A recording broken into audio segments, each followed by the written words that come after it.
Hello, welcome to Cinema Savvy, and welcome back to a brand new episode of Cinema Savvy News. I'm Chris Garner, joined tonight with Tate and Niawa. Unfortunately, no George tonight, but he has left us a plan, and there's a lot of awesome movie news today. Fairly slow week, but the stuff is very interesting that we're talking about today. We'll be covering things such as the John Wick.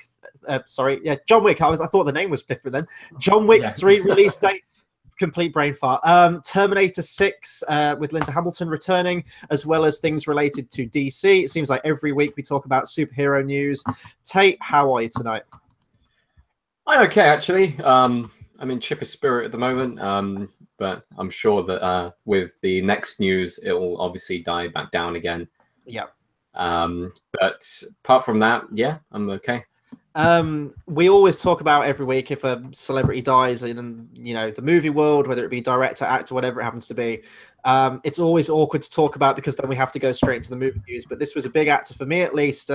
Harry Dean Stanton passed away at the age of 91 due to natural causes. He's always been just a really familiar character actor with me. I most know him from The Green Mile. He plays the guy who's walking the mile.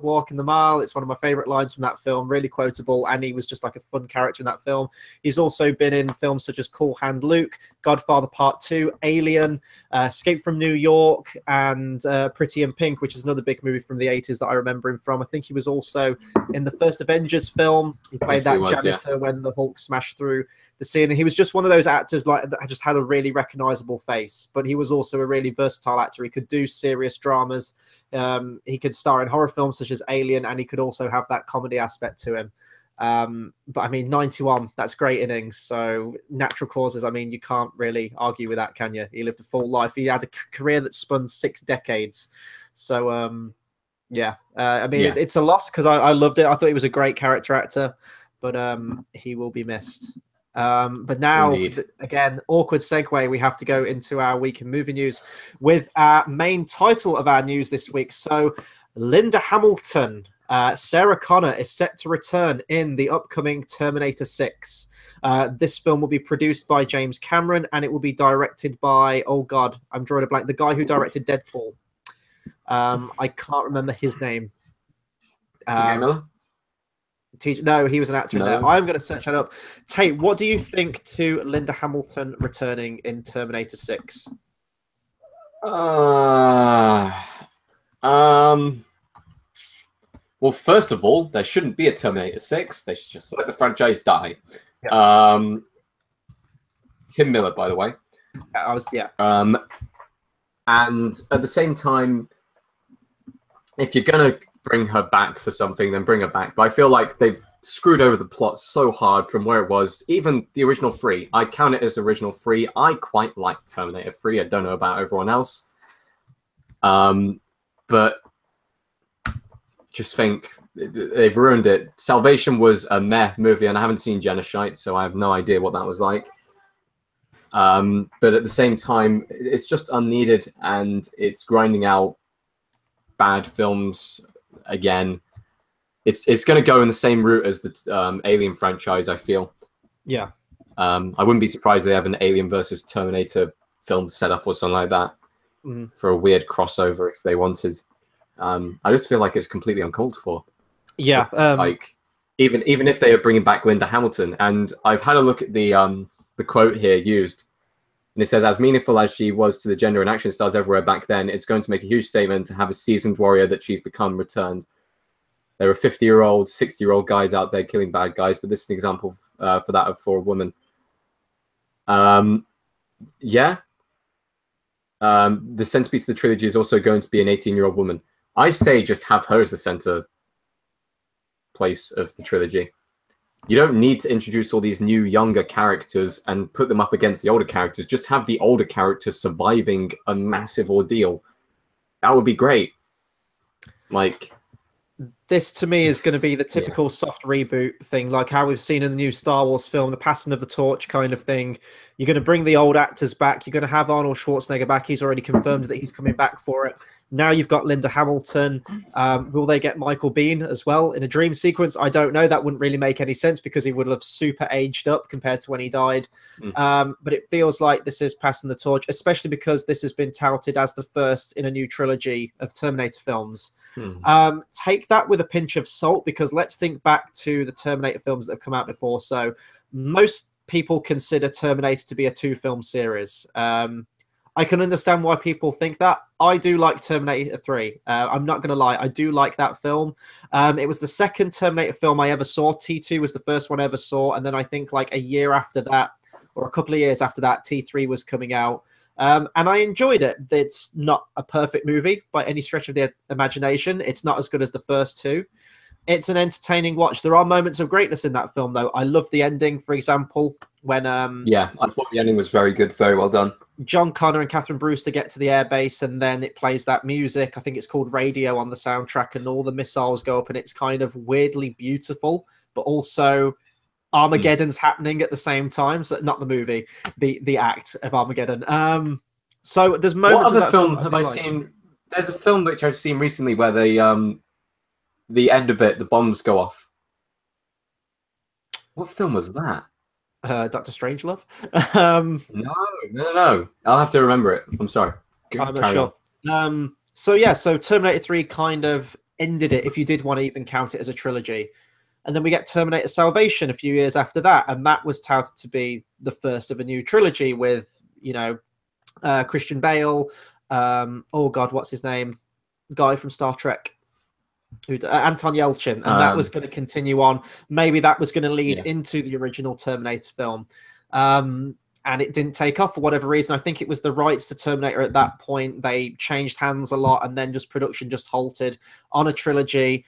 And then we get Terminator Genesis, which was going to be the start of a new trilogy, and they were going to rush the films out. I believe they were going to film the sequel and the third one back to back and get them both out. I think it was between 2018 and 2019. Then the rights were going to revert back to James Cameron in 2019. It was clearly just to make more money on the Terminator name and rush it out before the rights go back, and maybe we never get any more Terminator movies. But the rights are going back to James Cameron now, and he's producing, and Terminator isn't going anywhere. More to the point of the news, though, Linda Hamilton coming back. This, with James Cameron's inclusion, and although he's only producing, his stamp is still going to be on there. It has made me somewhat optimistic for this film, and Linda Hamilton coming back will give it that gravitas and nostalgia for the original fans.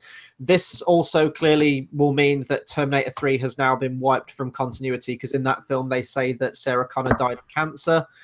Maybe they're going to work it in and say that she faked her own death. She went off the grid or something. Maybe she was doing something else. But for all intents and purposes, it would be interesting if she was the Terminator. Well, they kind of did that in Genesis, didn't they? Where, spoiler alert, John Connor. Actually, no, it's not spoiler alert. It was in the trailer. John Connor was the Terminator. Was a Terminator. It was a brand new type of Terminator. But I think this is being made with the intention of this sort of completing, if it even needed to be completed in the first place, the original couple of films. This will be essentially Terminator 3 of what we should have had. Maybe. Who knows? But then again, James Cameron has been making the Avatar films, and there'll be more Avatar news that we talk about later today in the show. So maybe his shine has worn off. Also, he did publicly back Terminator Genesis and call that a good movie. Clearly, he didn't have like a gun to his back or anything. A lot of people do publicly back their own films because they don't want to go ahead and say, well, the film was crap.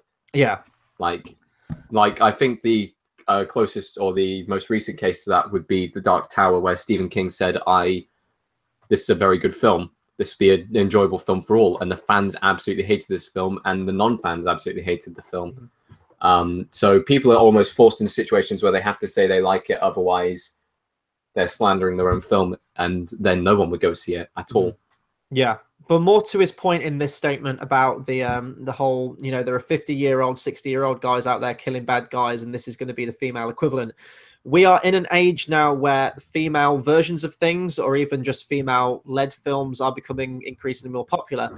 We had the very bad ones with Ghostbusters, for example, but you've also got new ones. You've got the character of Rey in Star Wars, for example, or Jyn Erso Mad Max Fury Road. Wonder Woman, Mad Max Fury Road, and Furiosa's getting her own film. You've got the all-female reboot of Ocean's 11 coming out soon. There's also talks. I'd say Atomic Bomb. Yeah, I'd say in retrospect. Yeah. You've got there are loads of films. The Expendables as well, which has been, you know. Oh, there is no way they're calling that. Are you kidding me? Is that the actual name for it? I don't think it's been officially confirmed, but it's been heavily talked about for the last few years, around about the time when Expendables 3 was coming out, that they're going to do an all-female Expendables film, essentially. And I'm fine with that, and bringing Linda Hamilton back if she can, you know, get back in the game. I'd be fine with that if that wasn't the name. Yeah.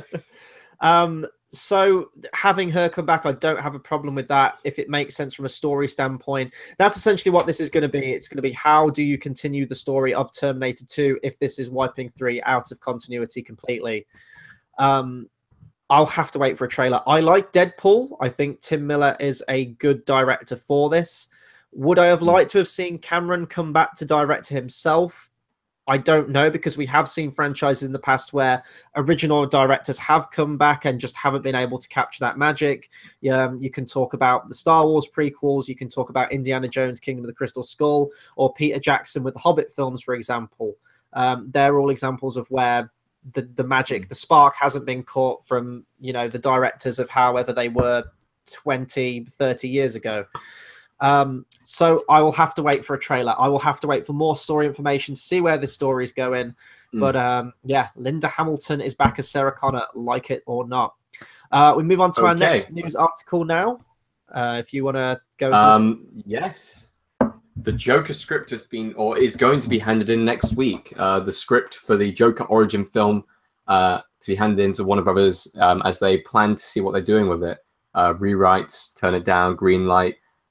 It could be shot in 2018 and be out in 2019. We were discussing this beforehand as to what version of the Joker origin story are they going to go for. I mean, we've seen a bit of Harley Quinn's origin story and how that's played out. Would that have given us any clues to where the Joker's origin story would come from? Are we talking about the Joker Harley Quinn spin-off film, or? No, I'm saying we've seen how Harley Quinn's origin has taken place. Oh, yes. This is going to be complete. Will that give us any clues? I don't know. It's going to be completely standalone. I think this is going to be completely standalone. I wondered if they were going to do it, because in terms of the graphic novels, the one that everyone goes to and the main Joker story is The Killing Joke, which DC Entertainment have already made a film for in animated form. We have a review of that on the channel. I don't know if they're going to be lifting from that. Maybe they could take story elements from that. Certainly, that isn't really a Joker origin story, is it? No, it's more of a. I would say it's an origin story, because we see how he gets the face and we see how he loses it ultimately. We've had Joker origin stories countless times in the films. You've had one with Jack Nicholson, for example, where you see him as Jack Napier. They did very much fictionalize that one compared to, well, I mean, of course it's fiction, it's comic book, but you know what I mean, compared to the actual comic book origin story. We didn't really get into Heath Ledger's kind of origin. Well, he did the whole film. He gave very different stories. Yeah, which add to his unhinged quality and the mystery of the character as well. And that's a big thing with this film that I'm very torn on, is that part of me wants to see a standalone Joker film. I'm fine with DC making standalone films. In fact, I kind of wish they would. I wish they would just ditch this whole cinematic universe venture, just make solid standalone movies. And you've got here's the question, Scorsese's name tied to this as well. It's the question I have with every kind of DC or Marvel film at this present moment in time. He's going to be a villain, obviously. Does this mean he's going to be the good guy in the film, or is it going to be a film about him being a bad guy, and will there be a hero in the film? Immediately becomes a Batman film.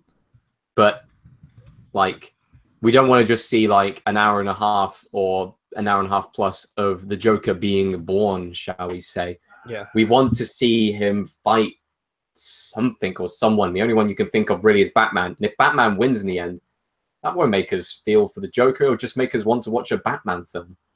But I don't think Batman will be in this at all. At best, he's going to get a reference somewhere along the line. This is purely just going to be like a gangster, who's unhinged Joker film, I think. So is it going to make him out to be the hero of the film then? That's what I'm worried. And we're getting this whole trend coming out now with superhero films where we're getting the Venom film, for example. Originally, Sony wanted to do the whole Sinister Six film and I think they wanted to do spin-offs of there, or just a Sinister Six movie on their own.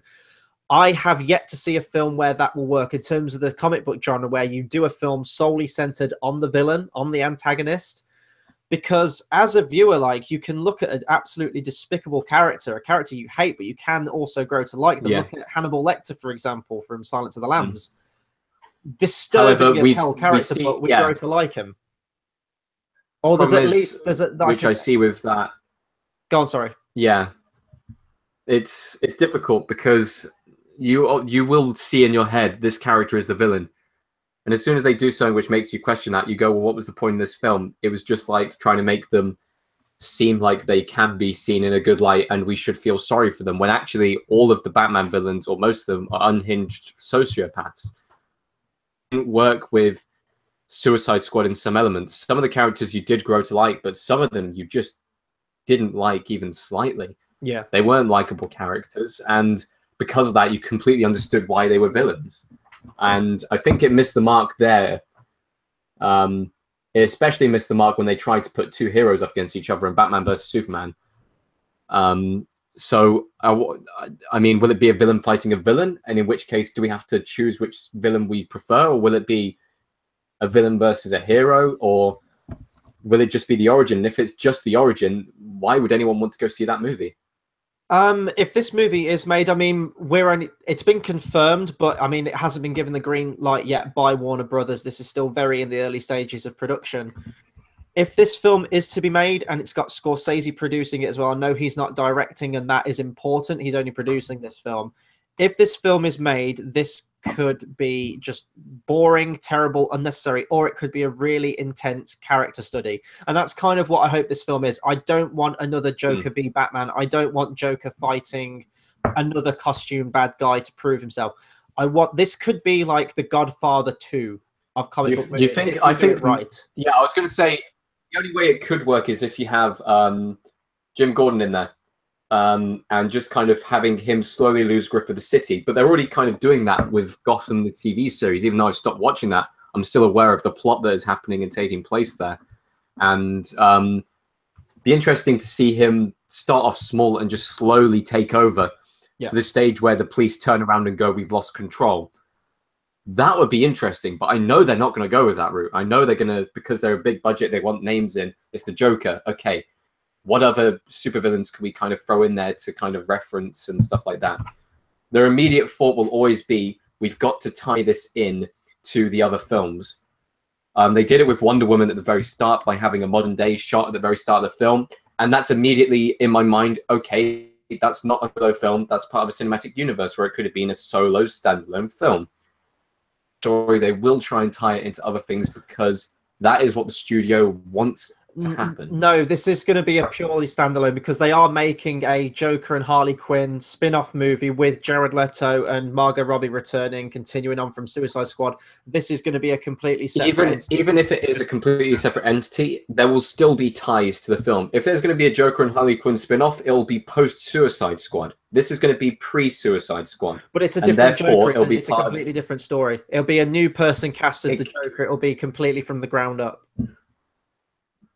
Okay, so are you saying that this is going to be a DC film well away and there's not going to be absolutely zero tie-ins to the current existing DC universe? I'm saying you might get references in there to Batman, but that's just still within the world that the Joker resides in Gotham City's universe. I don't think you're going to get mentions of Superman. You're not going to get any mentions to Justice League or anything like that. I think this is purely just going to be, well, I hope it is, an intense character study on the Joker. Maybe you could structure it like The Killing Joke, where you'll have costumed, colourful Joker, and then something will happen in his present day that will make him recall his past, and it'll be like the Killing Joke structure. It'll be like the Godfather 2 structure, where you have these two storylines essentially running parallel to each other throughout.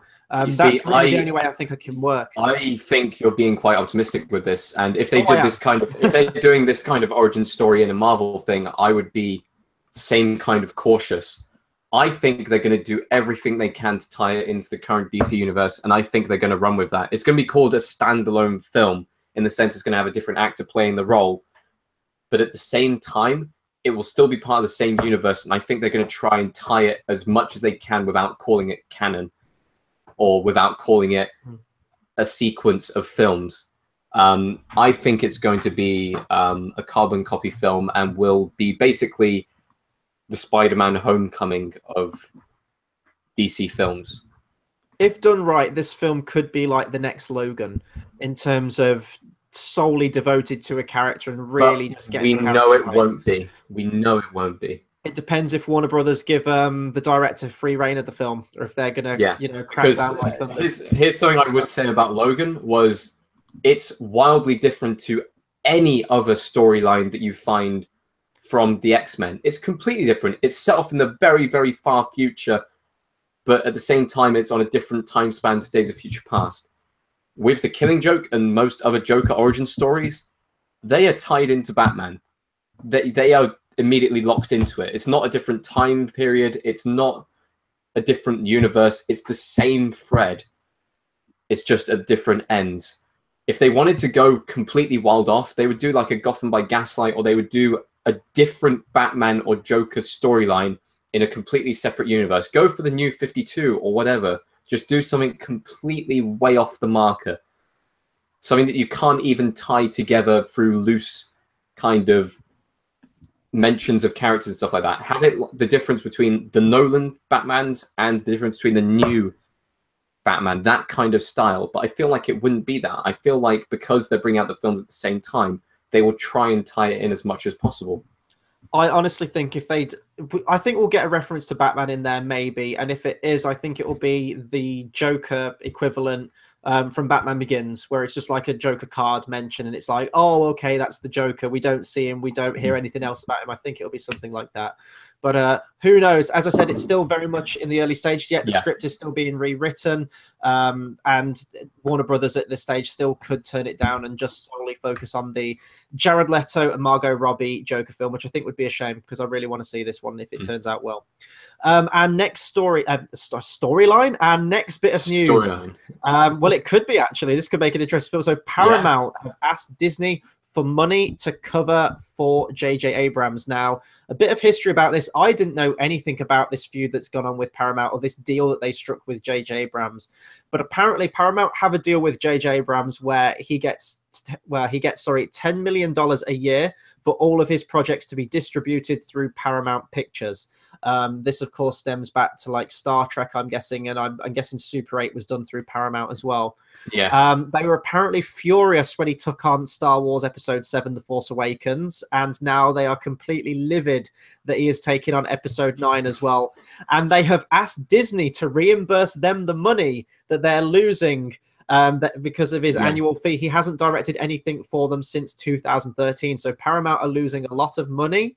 JJ isn't living up to his promise, and JJ is kind of just fanboying out right now because he gets to direct 2 Star Wars movies. What do you think of it? Because this is just hilarious to me. I didn't know he had I think Disney can pay off that money with the click of a finger, and I don't think they'll care. And I think Paramount really should be asking for a bit more than that. I know it's covering the fee, and that's probably the legal precedent there, but think about the profit that he could have brought in if he was directing for them. He hasn't directed since 2013. I'm assuming that's the Star...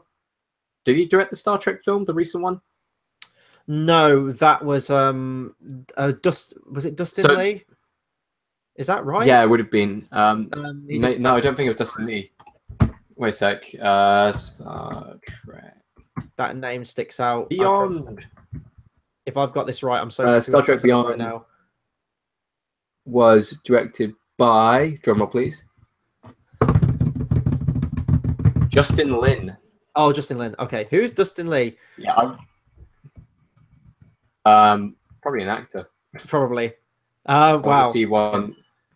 When was the last? What was the last film that he actually produced for them? Oh Jesus, that it must have been. He would have produced Star Trek Beyond, I think. Yeah, he would have produced it, but the last film he directed would have been Into Darkness. Sure. He produced 10 Cloverfield Lane. I think so. Yeah, because he did Into Darkness, and then he got the Star Wars gig for Force Awakens. Yeah, no, I think you're right. So Paramount aren't happy. But as you said, Disney have the power. Disney is slowly taking over the world one thing at a time. They could easily pay this off. I think they might dig their heels in. But then again, if we go back to Game of Thrones, a Lannister always pays his debts. I think, if JJ has signed a contract, which he clearly has, and he's breaking that now. I mean, of course, they're going to come down with legal thunder on this because it's in writing. They'll have contracts, they'll have lawyers, they'll have all of that stuff. I'm sure. The thing is, though, they were furious, but they did nothing about him doing episode 7, as far as we're aware, other than asking for the annual fee. So I'm sure that there is a clause saying if you make a film for another company or another studio, they have to pay that 10 million. It's going to be interesting if the 10 million is going to be cumulative, though, and it's going to be like 10 million for each Paramount. year. This is Paramount paying J.J. Abrams 10 million. That's him earning 10 million every year, and he doesn't even have to make a film for them. So I'm assuming he'll probably have to pay it back, and I think Disney will probably cover the costs of that. It feels like JJ's been sleeping around with his film companies, and Paramount aren't happy and want to settle outside of court. Yeah, no, it's really funny. So in our next bit of news as well, sticking with Paramount Pictures, Paramount has issued a statement defending Darren Aronofsky's latest film, Mother, which you can find our review. If you literally click our previous videos, it's one of the last couple of videos we did. Long story short, we both loved that movie and talked for 45 minutes about that movie. It's so good. We could have talked. I felt like we were talking for hours, and I could have talked for more hours. Yeah, me too. Apparently, a lot of other people don't share our sentiment, Tate, and they really didn't care for that movie.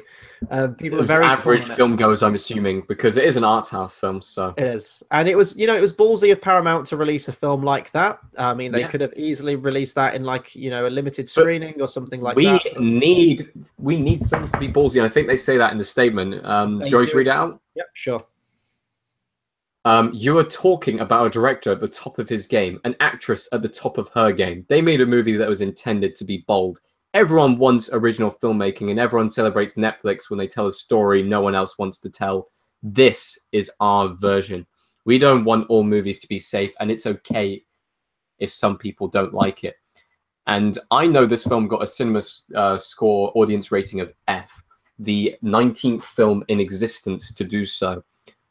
Up there with films such as the Wicker Man remake, and surprisingly enough, Solaris, which I was very surprised to see in there as well, because that's also another brilliant film that may have been misunderstood. So I think it's a bit hit and miss in that sense.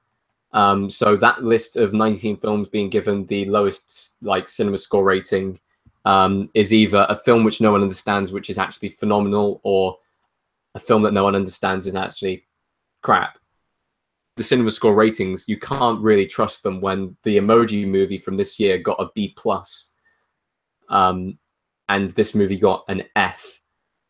That really puts things into perspective. I just think good on you, Paramount, for bringing this film out. You boldly went when no one thought anyone would go with film. And once again, I stated this in our review, which you should definitely go watch because it's quite an entertaining one. I've actually watched it back, and I never watch back on our own reviews. But I stated this film will be analyzed for years. In 5-10 years' time, it's going to be in all film studies classes, and it will probably end up on the best films of all time list at some point. I really hope. I think it's just going to take people to come around to it. Yeah. See, in our review as well, we said we can understand why people maybe wouldn't gravitate towards this film. It's a film based entirely in allegory. I won't give it away what it is here, but it's a film made with a single thematic purpose in mind, you could argue, and I can understand why that wouldn't be someone's cup of tea. We enjoy our action schlock films, our entertaining films at the cinema, but we also have a place for the more yes, thank you. I was trying to think of a less arsey word to say. Thought-provoking films. We like those too. We really see a broad range of films, but as the trailers said, and I said this in our review, I think the trailers made it out to be a film that it wasn't. And I think Paramount are going to take the fall for that now. I don't want to say that they lied about what product people were getting, but it certainly wasn't the film that people thought they were getting. Unless you're familiar with the director and his style before that. Did they have to make a statement? No, but I can kind of see where they're coming from. They are standing their ground with it, and the message that they are saying is important. We do want original films. We do want films that take chances, aren't afraid to go in certain places. They mentioned Netflix as well, and we've talked about this. We could probably actually do it on one of your thoughts on film. No, not thoughts on film. That was no. Which one? What's your show called? Oh my god, the other one. Thoughts on Film. It is Thoughts on Film. Club. Yeah, Thoughts on Film. I was wondering, is that one of Tom's shows for a second there? That was Film Reflection. Oh, it's my show. Yes. My show. But in terms of Netflix's popularity and how more people might be watching TV now, and TV's getting to a stage where it's better than or on par with, at least with films. And I think that's what they're saying here. How Netflix does take these chances, and movies, for the most part now, don't. Of course, some absolutely do, but you know, the defining majority of films don't anymore. They're very safe. So it's nice that they sometimes when we talk about film genres being reinvented, or film genres kind of going boldly where none has ever gone before, they're going back to places where they have been in the past, but they're updating it and they're making it better, and maybe that form has died out. For example, Mad Max Fury Road brought back kind of the practical effects, which we didn't really see in action films for a long period of time. And because of that, films since then have started doing a lot more practical effects. Fast and Furious is starting to use a bit more practical effects in their films. You see it in a couple of action blockbusters this year, maybe not like all of them, but it's starting to kind of make its way back in. This film pushed the boundaries of how far I think psychological horror could have gone in my head. There's one scene which silenced my theater and made people walk out. I think now that that boundary is being pushed slightly, maybe we'll get more of these thought-provoking films, and that's a great film thing, because I love that kind of horror.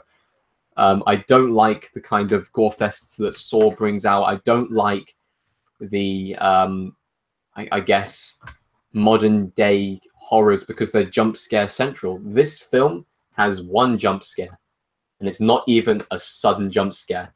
It's more of a realization jump scare. And apart from that, it's all in your head. It's all psychological, trying to make you think. And once again, quoting myself from the review that we did, it's the first film that has truly horrified me in a long time. And it's good because of that. Mm-hmm.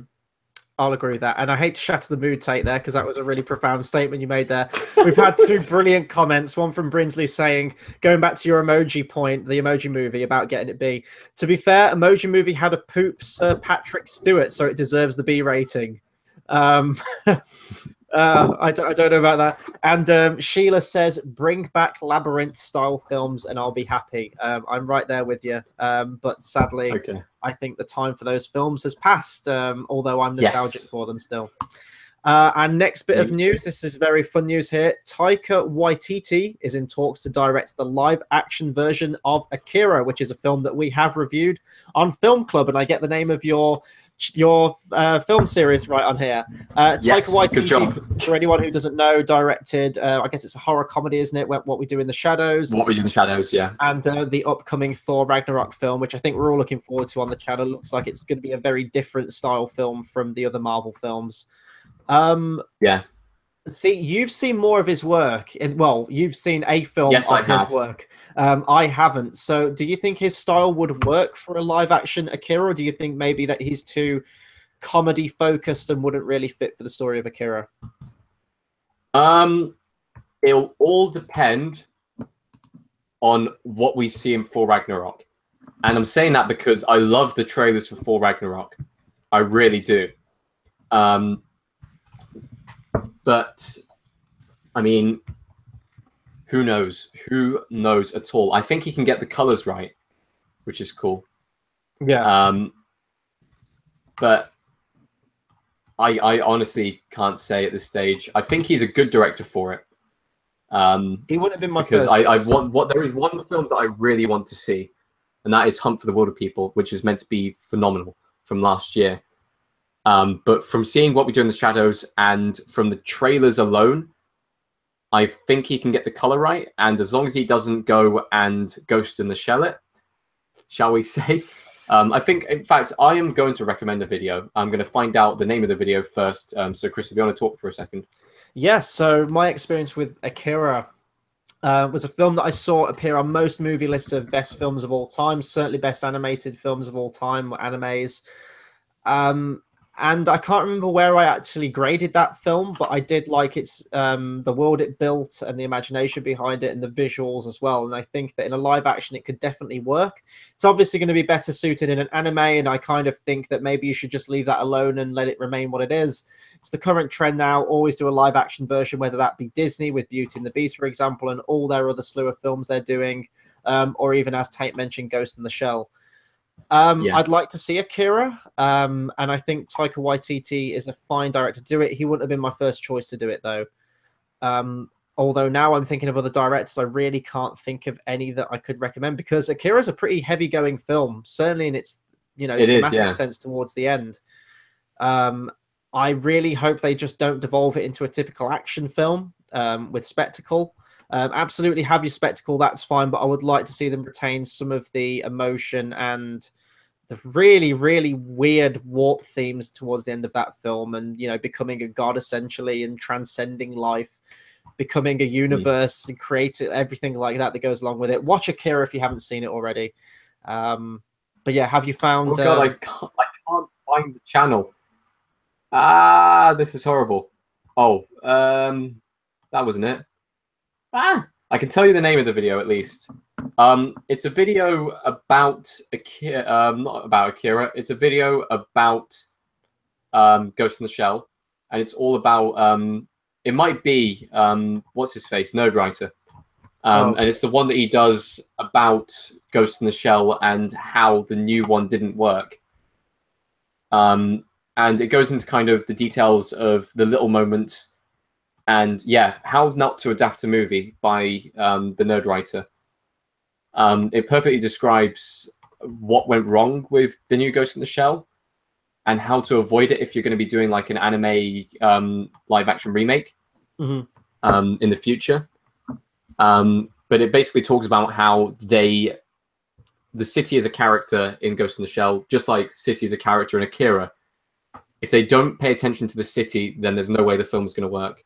So as long as he does that and pays attention to the location, then it should be a good adaptation. But to be honest, at the moment, Ghost in the Shell, it made decent at box office. That's really the only anime live action Hollywood thing at the moment which anyone can compare to. So there will be some inspiration taken from there, and I don't think I like that element of it. What about Dragon Ball Evolution, Tate? Remember that movie? Moving on to the next piece of news. I do want to say really, really quickly, Brinsley has said What We Do in the Shadows is on Netflix now. Watch it. Yes, it is. And Hunt for the Wilder People was great too. I will have to get on those films very soon. Not tonight, though, because I need to watch a film for you for the next episode of Film Club, which is Swiss Army Man. But I will definitely add those to the list. Tune in this Friday, by the way, guys, for that review. So, John Wick 3 has been given a release date of May 17th, 2019. There's a small side note here. I'm assuming this is from George. Please move. It's too close to the Avengers. I don't think that will dampen it because it's an established franchise already, so people will just go and see it naturally. I think John Wick has got to the stage where it doesn't matter what time of year you bring it out. People will go and see it. I don't think it's a question of people seeing it. I think it's that if you bring it out in a release date where there's nothing else out, people will keep going to see it. If Avengers comes out like a week after, everyone's just going to flock to Avengers, and then John Wick 3 is just going to get lost. Yeah, it won't have that longevity like I think that John Wick 2 did. I think it's an established enough franchise already that people will go and see it. Doesn't matter what time you bring it out. Doesn't matter where on the release schedule, because you'll have people who want to go see the Avengers, and you'll have people who want to go see John Wick. That'll be the choice. And I know a lot of people who hate Marvel and hate comic book films, and they will go and see John Wick for the action that they crave. So that's kind of... Yeah, so me and George did a review for John Wick 3 earlier this year, and... 2. What, sorry? Did I say you John Wick 3? 3. Okay, I'm coming at you from the future. No, sorry. John Wick 2 earlier this year, and it's one of my favorite films from this year. It's probably in my top 5 from this year, in all honesty. I absolutely loved it, and it's going to break my heart that I need to wait another 2 years to find out how that story is going to be finished. Chris, I've been waiting for the Raid 3 for a lot longer than you have been waiting for John Wick 3. What can I say? I connect with the John Wick franchise a little bit more than the Raid. The Raid has better action and are probably better movies, but I connect with the characters more in John Wick, and I think that definitely enhances it a bit more for me. But I'm not going to give it away, but the cliffhanger at the end of John Wick 2 is probably one of my favorite film endings in a long time. It's very much reminded me of the ending to Dark Knight, actually, and just as soon as that film ended, I was like, I want John Wick 3 now. I need to see how this finishes. Please tell me how this finishes. And unfortunately, I'm going to have to wait until May 17th, 2019 to see that. I do kind of hope they move the release date because I do want to see this movie make money. Yes, it will make some, but I think that Avengers would definitely take away from its box office gross. Yeah, just give me more John Wick or Keanu Reeves in anything because Keanu Reeves is fantastic. Our next bit of news is that Phil Lord and Chris Miller, recently sacked from the upcoming Han Solo spin-off film by Disney, are rejoining the project of Lego Movie 2 as the writers, and they're currently rewriting the script. They belong with the Lego franchise. I bet they're going to throw in a Star Wars joke in there at. Can you imagine though? Because they did that in the first Lego movie. The Falcon showed up with Han, Chewie, C-3PO, and Lando. That kind of really breaks my heart now that they got fired from it. But they did kill them off though in that movie. I think they did get eaten by the giant asteroid worm from Empire Strikes Back, which I'm sure has a name, and I don't know it. I hate myself. I think they are going to put in a joke at the expense of Star Wars in that film. I bet they will. It'll be like Han Solo and Chewie will be there, and they'll get fired or something like that. It'll be hilarious. They died though. They got eaten. They can't. They kind of gave the middle finger to Disney at the end of that. Lego. There's no such thing as dying in Lego. That's true. That is very, very true. I like that they're coming back for this because I do want to see the same writers. I mean, I did like Lego Batman, and actually we've got Lego Ninjago movie coming out this month, I believe, for us in the UK as well, which I'm looking forward to. Doesn't look quite as good. And even with Lego Batman, I did enjoy that film, but something felt missing from the first Lego movie. And I think that was definitely the input of Phil Lord and Chris Miller. I'm happy to see them rejoin if they can, bring the same humor back from all the characters, Wild Style and Emmett and everyone that goes along with it. They also did 22 Jump Street, so they know how to do a sequel. And if they have to repeat any jokes, they can do it in a creative way. I'm looking forward to seeing them come back to this. It's a shame what happened to them on Rogue One, on the Han Solo spin-off. But I'm glad that they're going back to this. That we've already talked about that to masses, but I just think conflicts like that in film is just yeah, it's not needed. They were good enough directors. They shouldn't have been taken off the project, especially when they were like 93-98% into production. Yeah, that's just bullshit. Ridiculous. Matthew Vaughn talks about why he turned down Days of Future Past. The reason I haven't done sequels in the past is that they just weren't exciting for me. And on Days of Future Past, even though I co-wrote the bloody thing, the reason I bailed out is for two things. First, I respect Bryan Singer hugely. X-Men is Bryan Singer's world. And I feel he let me play in his sandbox. I enjoyed it, but it wasn't my sandbox. I want my own sandbox. And second, I didn't want to do Days of Future Past next. I felt that one should be in a trilogy and Days of Future Past should be the finale of that story. I would have done a film in between where you meet the young Wolverine and a new character, and then Days of Future Past became the young Wolverine and the old Wolverine, and I just really blow it out. But yeah, that's that kind of... I don't know if this is saving face or whether this is, I don't know. I love the X-Men franchise, and Days of Future Past, even though Matthew Vaughn, helped write the script, but Bryan Singer directed, it is my favorite X-Men movie. I was always torn between either X-Men 2 or Days of Future Past, but having watching the road cut of Days of Future Past, it's an absolute masterpiece. It's one of the best comic book movies ever made. Superhero films, yeah. Definitely. I do like First Class. It was a very different style, and that's what he kind of said. You can absolutely see Matthew Vaughn's fingerprints over that movie and how he eventually evolved into Kick-Ass and Kingsman. And I'm happy he got those projects and went on to do other things. But what was interesting about this is he talked about the structure, how if he was doing a trilogy, he would have had an in-between film and had Days of Future Past as the ending. Yeah. With what we've got as X-Men Apocalypse now, which was a huge just dive in quality after Days of Future Past, in my opinion. I agree. Here's the thing, though. Go on, sorry. It has one of the best scenes in all of the like X-Men franchise. If you're going to say the Quicksilver scene, no, it doesn't, because that scene's awful. The death of Magneto's family. That's fine, but they were never set up, and it felt like it was a bit rushed because apparently Magneto fathered a daughter in the span. He must have done it in like the first 5 months after leaving that football stadium. It would have been better if they had an interim film or something there to set that up and kind of have him going off and doing his own thing. But at the same time, the film was on the lower side of okay. It was acceptable. I hated it. No, it wasn't. It was fucking atrocious. Absolutely. I would say genuinely acceptable. Holding my hands up now, I would say it's worse than X-Men The Last Stand.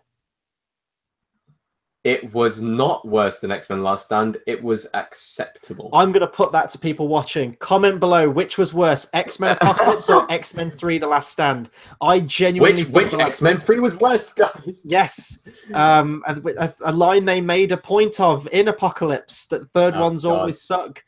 But Days of Future Past being the end of a trilogy, I could absolutely see that. And to me, although I will still go and see all the X-Men films because X-Men is my favorite franchise essentially in Marvel. Not my favorite Marvel character, that goes to Daredevil, but in terms of groups of superheroes, X-Men has always been my favorite. The ending to Days of the Future Past, me, if you cut off like the last 3 seconds of that film, that's the perfect end to X-Men, and that's where it should have ended. You could go on and do Logan, and that's kind of like an epilogue, but in terms of the X-Men franchise, Days of Future Past is where it should have ended. It was course corrected. It came full circle. All the original characters came back for it. That was perfect. It was like the Inception style ending, which I absolutely loved. And I could see that as being the last one, but it wasn't. It's nice to see some of the original ideas, though, that were floating around with Matthew Vaughn when, you know, he had his input and what he would have done with the franchise. But the point is, it's not his franchise anymore, and it's gone back to Singer. So although he's not directing Dark Phoenix, is he? It's going to someone else now. Yes. Right, we move on to... We're getting close to the end of our news now, but this one is one I'm incredibly looking forward to. So Superman, the movie, the original Richard Donner film, is set to have a release of its extended cut on Blu-ray. This is apparently an infamous 3-hour cut that was only screened on TV over a 2-night period and has never been officially released. There have been variations of it that have been released. You had the original theatrical version, and then they did a version where I think they added about 40 minutes into it with deleted scenes, and I think some of them were included in the film. I think most notably is the one where Superman goes to Lex Luthor's lair, and Lex has set a bunch of traps up, like a whole like fire pit and spikes and laser beams and everything like that. I know that version's out there to buy, but this apparently includes a lot more stuff, including a lot of more scenes on Krypton at the beginning of the film, more stuff in Smallville, and just more scenes of Christopher Reeve as Superman. New musical cues as well with John Williams of tracks that we haven't heard before. I'm really looking forward to this thing. Superman the movie is one of my favorite comic book movies ever made. In all honesty, it probably is the best comic book movie ever made, but I know that we've had that argument before. Well, Chris, it definitely isn't on 2 occasions. Or one occasion, and we talked about Battle of the Brackets movie. and... Yeah. Battle of Brackets and just in general discussion, I guess. Because when we did Best Comic Book Film Moment, it didn't even make it past the first round for what you said was the best moment from that film. The opening credits is one of the most iconic from that film and in film history. Quick question. Are they just going to add like 20 minutes onto the opening credits? I hope so, because by God, those opening credits are awesome. No, I think it's just cool that, I mean, I didn't even hear about this thing until we hit record. I knew they did that special edition, and I guess there were scenes that never got screened, but I never realized that a 3-hour version was screened on TV. I mean, that seems unheard of now. But Yeah. no, I can't wait to get hold of this thing. I think it's coming packaged with this new extended cut, the 3-hour version. I think it's actually 188 minutes, which is an immense film. And then it's also coming with the special edition version, which is the original version that was added with the 40 minutes. I can't wait to pick this thing up. I know that it comes out at some point this year. I can't wait to watch this thing again and see if it is a better film. If they were right to cut the film down in the first place, maybe this drags the pacing down. I don't know, but just seeing new Superman content from the film that originally came out in the 70s is really exciting to me. Definitely. Okay, moving on to... Oh God, I've just read that bit of news. Okay, everyone listening at home. Channing Tatum and Tom Hardy are being circled to appear in Beverly Hills Cop 4 with Eddie Murphy. No talks taking place yet, but the studio want them. I'm going to ask for a one-word answer, Chris. Yes or no? I was replying to comments. For Beverly Hills Cop 4. With Channing Tatum and Tom Hardy. Yes or no? Simple yes or no. To appear in there. Not to be the main ones, hopefully. I think if you put Channing Tatum in there, it's going to draw too much comparison to 21 Jump Street. And Tom Hardy, to me, I don't see him at home in those films. Maybe if he played the villain, maybe if he played like a new police chief. But we have to remember that Beverly Hills Cop 4 was meant to be coming out like a couple of years ago. They officially confirmed it with Eddie Murphy coming back. That fell through. Then I think they started to do a TV show. And I don't even know if the TV show got made. I think they made the pilot and it never got picked up after that. And then all of the news of it went away. But apparently it might be coming back now. No, I don't want Channing Tatum or Tom Hardy in it because it feels like they're miscast for that product. Definitely. Okay, and finally, on to the last bit of news before we go on to the box office bit. Avatar 2345 starts filming next week. I'm joking. It's Avatars 2, 3, 4, and 5. Although, what's the bet he's going to call it Avatar 2345 and just say it's just one film? Haha, no more sequels. How hilarious would that be? Because he said in the past, we're filming Avatars 2 and 3 back to back, and then 4 and 5. And then what if he just turns around and says it's all one film? Mind blown. I'm sure that some people somewhere will be excited for this. Smurfs, that's all I can think of. But other than that, I don't think anyone's really looking forward to this film. Avatar was a good spectacle when it came out, but in retrospect, it's just Pocahontas or Dancing with Wolves in space with Smurfs. Yeah. And no one wants to watch that at all. Apparently, people did want to watch it when it came out, though, because it made a ridiculous. Everyone wanted to watch it because it's the highest-grossing film of all time at 2-point-something billion. But I want to say that the reason why it made so much money was because it was hyped up for the 3D spectacle. As James Cameron, the marketing for it was phenomenal, brilliantly done. But I think people might pass on this film. Apparently Brinsley won't, because he says that he's looking forward. He thinks he's the only person who's excited for the Avatar sequels. I think Brinsley it was a while ago that they said it was going to be like a PG family-friendly film for the first sequel, and that immediately turned me off the idea. If you're going to make into a franchise, you're going to make it better in any way, shape, or form from the original film. You don't step down and make it family friendly. You step up and you make it 18 level violence. Otherwise, if you step down, there's no way you're going to be able to step up to anything higher than the first film was. And the first film was a 15 on the way. Was it 12 or was it 15? 12. If you step down to PG, you've written yourself into a corner. That is now a family-friendly franchise. You're never going to be able to bounce back up again.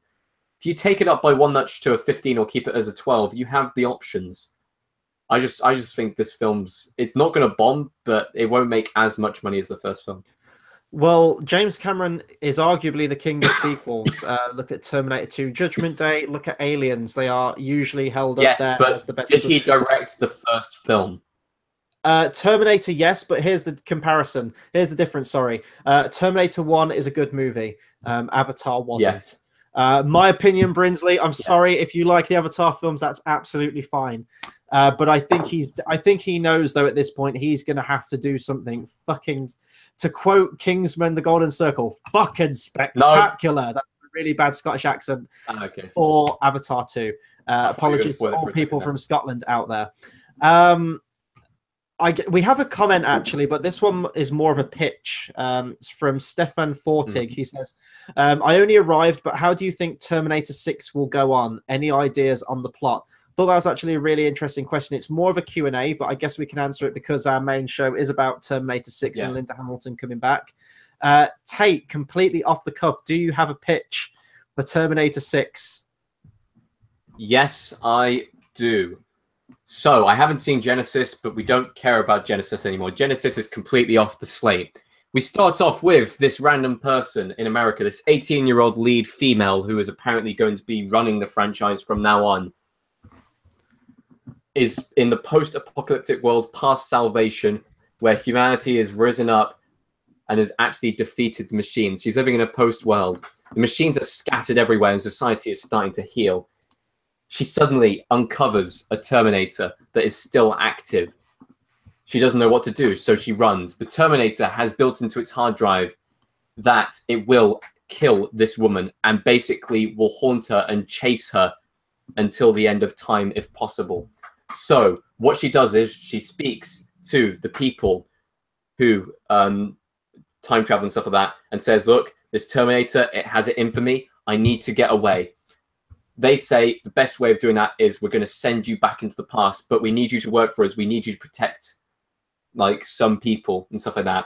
She's a little bit unsure at the start, and she should be, because in the end of the film, they will actually betray her. They will set her up to be as part of an event which they're already aware of, and they were expecting her to come and travel into the past. Now, the Terminator will obviously travel through time and go get her, and she is meant to be told to go and search for a woman who can take down the Terminators. Who does she search for? She searches for Linda Hamilton.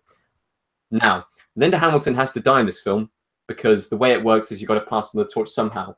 She will sacrifice her life at the end of the film so that this new protagonist, who is now stuck out of time and just before the Terminator War takes place, or middle of the Terminator War, has to survive back through the war that she had just lived through.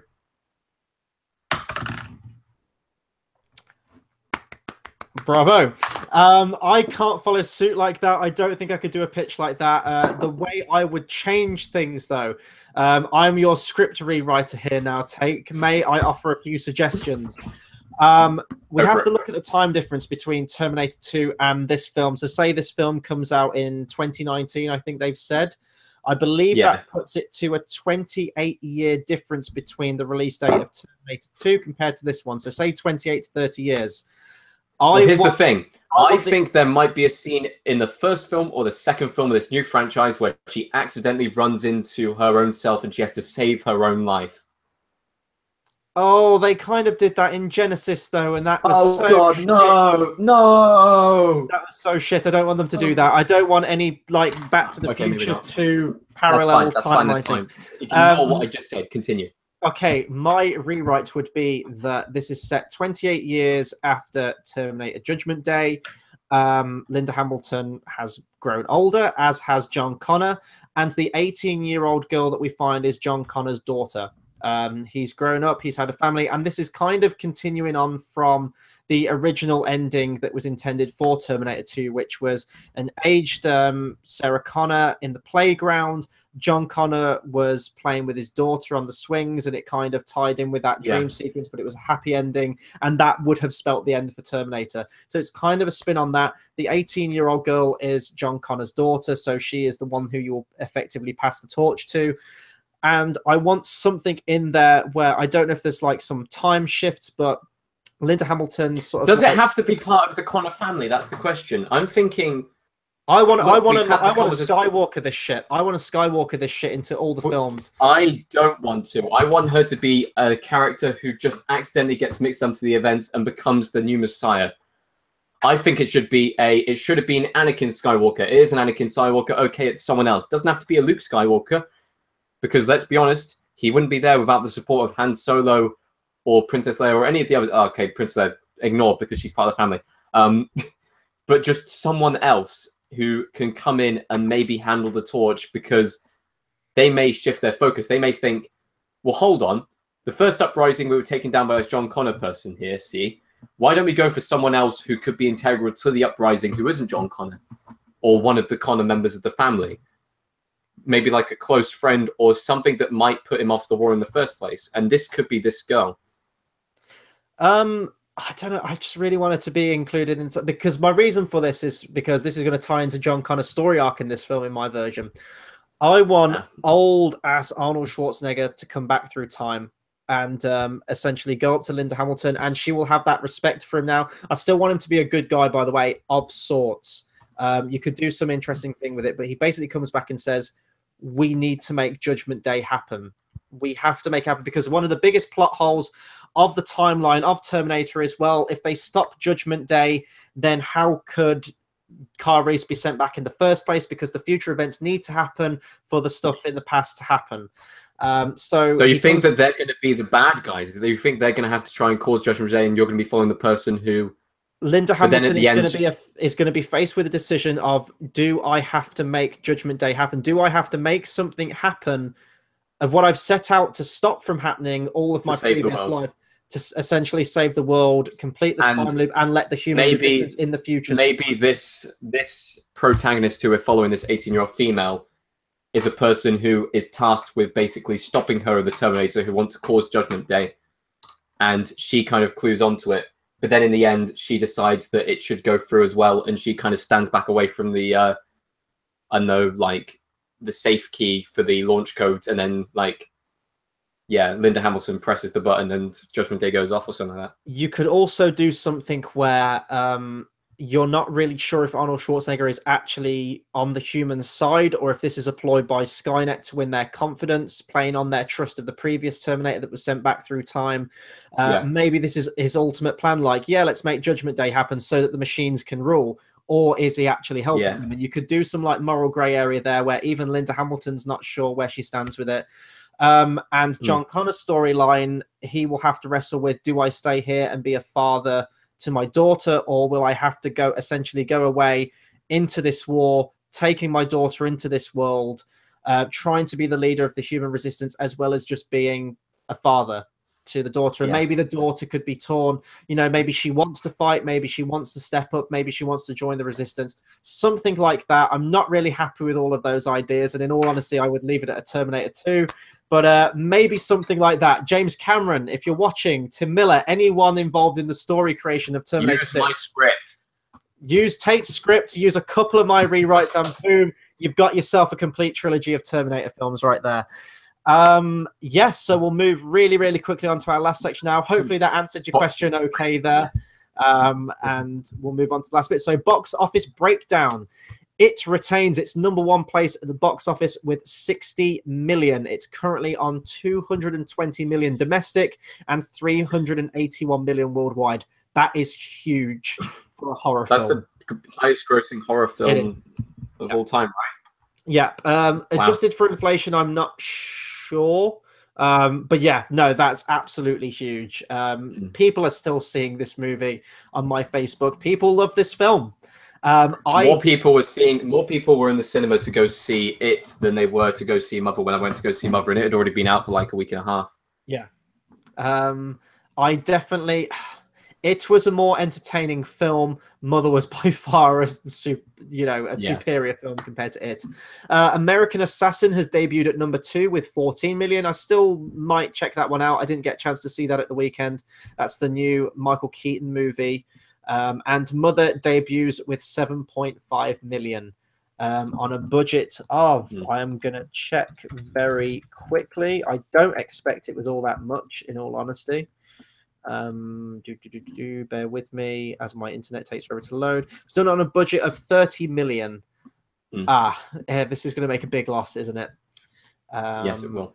And then we move on to our weekend preview. So Kingsman: The Golden Circle is set to debut at #1 with probably around 45 million opening weekend. That will be 10 million higher than its predecessor. And Mark Miller, who wrote the graphic novel of Kingsman, has tweeted saying, "Wait until you see the figures for the Asian market." It's definitely going to be at number do you reckon one. they've gone and like produced a bunch of comics in the Asian market then, and that might increase the hype for it? I don't know. I don't know if the hype was there for the first Kingsman and it really took off, and that's why he says wait for that. I don't know. There's nothing inherently in the. I think this will have a bigger appeal in America because you've got the Statesman in this one. Yeah. So it'll have that a bit more of a worldwide appeal than the first one, which was very quintessentially British but not Bond. Yeah. Now we're going to have British but not Bond and America. And actually, I really want to see what your opinions are on that film. Maybe we could do a separate video where you will find out. You will find out this weekend, my friend. Brinsley has said that Mother had the same budget for it. It had 5 million more, but it's pretty much in the same ballpark. So that was night and day between those two. But that brings it to an end for another episode of Cinema Savvy News. We have also added a movie pitch in there today, which is a Cinema Savvy News first. But thank you to everyone who's been commenting all along. This has been brilliant. We love the viewer engagement we have with this show now. We love hearing your opinions on stuff too. But get commenting. What do you think of Terminator 6 and all the other news articles that we've talked about today? In terms of what's coming up on the channel, as we said, tomorrow, me and you will be going live for another episode of Your Show Film Club, where we'll be doing our review on Swiss Army Man. There'll be the first time viewing for me. I'm watching it tonight, so that'll be a very interesting episode tomorrow. It'll be interesting because it's my second time viewing of it. Yes. So will it still I hold up? want to see if it's any different to the first time. Yeah, will it still hold up? This weekend, I am getting back into trailer reactions. I'm going to try and get some out tomorrow, but there have been a whole host of movie trailers that have come out the last few days, ones that I really want to talk about and get back into the swing of things with the whole trailer reaction thing. So look out for those over the weekend. Next week, I'm not sure what films are out. I don't know if it's Lego Ninjago next week or The Snowman. I'm not sure. There's a bunch of films coming out, but we will have reviews on those as well. Hit the subscribe button, hit the bell icon so you get a notification every time we bring out something new. You can find our links to the social media, to our Facebook, Instagram, Twitter, all that good stuff in the description below. That'll do it from us tonight. Big thank you again to everyone. And until the next video, we'll see you guys next time. Thanks for watching.